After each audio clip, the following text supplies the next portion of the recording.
मैं श्रद्धा फिर आपके सामने उपस्थित हूँ श्रीमद् भगवद गीता का 18वां अध्याय लेकर। Subscribe, like and share please, मुझे अच्छा लगेगा। और अब हम बात करते हैं श्रीमद् भगवद गीता के 18वें अध्याय की। इस अध्याय में अर्जुन भगवान श्री कृष्ण को कहते हैं, हे महाबाहो, मैं संन्यास और त्याग को अलग अलग जानना चाहता हूं। श्री कृष्ण कहते हैं, हे अर्जुन, वास्तव में त्याग और संन्यास में ज्यादा अंतर नहीं है। कुछ विद्वान तो पूर्णतः कर्मों के त्याग को संन्यास कहते हैं, किंतु किसी के लिए भी पूर्णतः कर्मों का त्यागना संभव नहीं है। इसलिए कर्मों को नहीं, कर्मों के फल की इच्छा का त्याग करना चाहिए। कुछ विद्वान तो कहते हैं कि यज्ञ, दान और तप रूप कर्म त्यागने के योग्य नहीं हैं। इन्हें तो अवश्य ही करते रहना चाहिए, क्योंकि यज्ञ, दान और तप ये तीनों ही मनुष्य को पवित्र करने वाले हैं। त्यागना चाहिए इन कर्मों से मोह और उनके फल की आशा। जो अपने कर्मों के फल की कामना और फल की इच्छा का त्याग नहीं कर पाते, उन्हें अपने अच्छे बुरे कर्मों के फल को भोगने के लिए फिर से जन्म लेना पड़ता है। श्री कृष्ण कहते हैं, मनुष्य मन, वाणी और शरीर से शास्त्र अनुकूल या विपरीत जो कुछ भी कर्म करता है, उसके पीछे 5 कारण होते हैं। फाउंडेशन, आधार, द डूअर, कर्ता, द इंस्ट्रूमेंट, माध्यम, एनर्जी, ऊर्जा, डिविनिटी, ईश्वरी कृपा। फिर वह 3 आधार बताते हैं जो हमें उस कर्म को करने के लिए प्रेरित करते हैं। ज्ञान, कर्म और कर्ता का भाव। जिस ज्ञान से मनुष्य हर समय हर जगह ईश्वर के होने का एहसास करता है, वह सात्विक ज्ञान है। जिस ज्ञान के द्वारा मनुष्य अपनी ही इच्छा और सहूलियत के हिसाब से जहां ईश्वर को देखना चाहता है वहां देखता है, और जहां नहीं देखना चाहता वहां नहीं देखता, वो ज्ञान राजस है।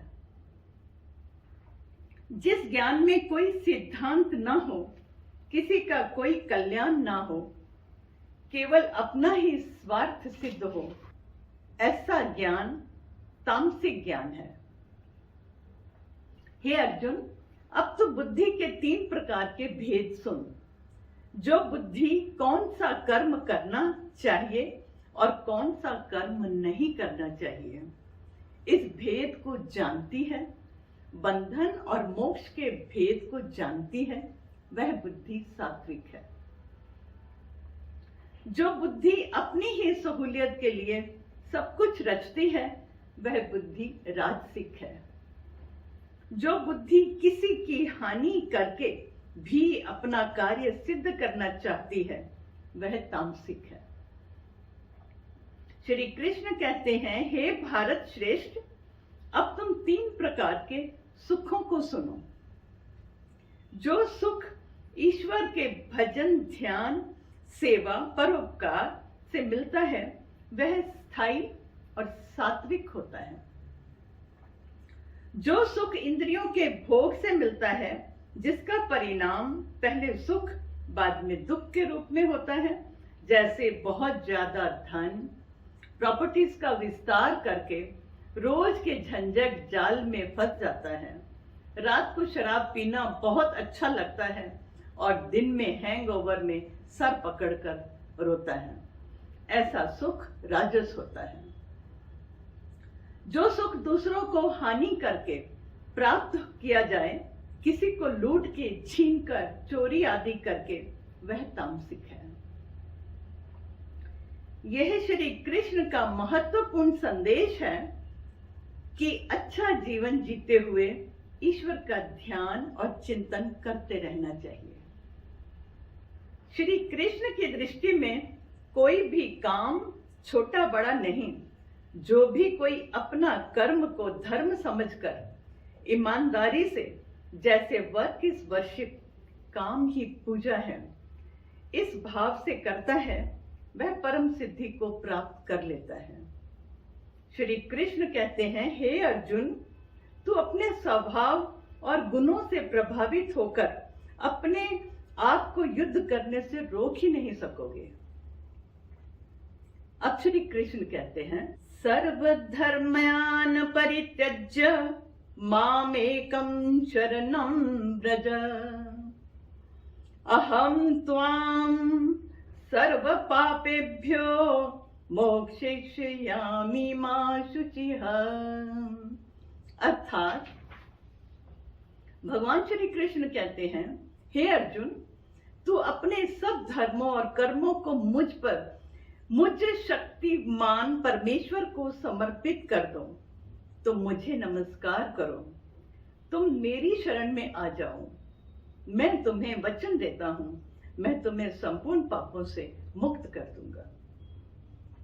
हे अर्जुन, तुम मुझे अति प्रिय हो, अतः इसीलिए समय की आवश्यकता के अनुसार मैंने तुम्हें ये सारा रहस्यमय ज्ञान दिया है, लेकिन तुम इसे ऐसे व्यक्ति के सामने कभी मत कहना जिसका मुझ में या ईश्वर की सत्ता पर विश्वास ना हो। अर्जुन कहते हैं, हे कृष्ण, आपकी कृपा से मेरा सारा मोह नष्ट हो गया है, अतः मैं युद्ध करूंगा, मैं युद्ध करने के लिए सज्ज हूं। संजय कहते हैं, हे राजन, भगवान श्री कृष्ण और अर्जुन के इस रहस्यमय कल्याणकारी और अद्भुत संवाद को मैं बार बार स्मरण करके मैं हर्षित हो रहा हूं। संजय कहते हैं, यत्र योगेश्वरः कृष्णो यत्र पार्थो धनुर्धरः तत्र श्रीविजयो भूतिर ध्रुवा नीतिरमतिरमम।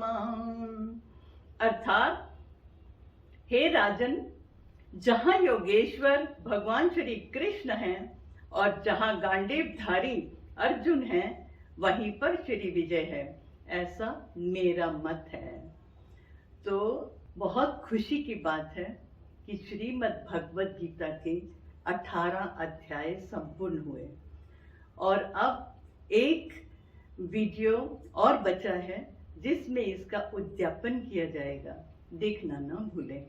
और अब अनुभव, इंसान चाहे लाख क्या होता है, इंसान चाहे लाख क्या होता है वही जो मंजूरे मेरे केशव को होता है। और केशव जो हमारे लिए करते हैं उसमें हमारा ही भला होता है। इसलिए तो मैं कहती हूँ कि श्री कृष्ण ही सच्च चित आनंद है। हरिओम तत्सत, हरिओम तत्सत, हरिओम तत्सत।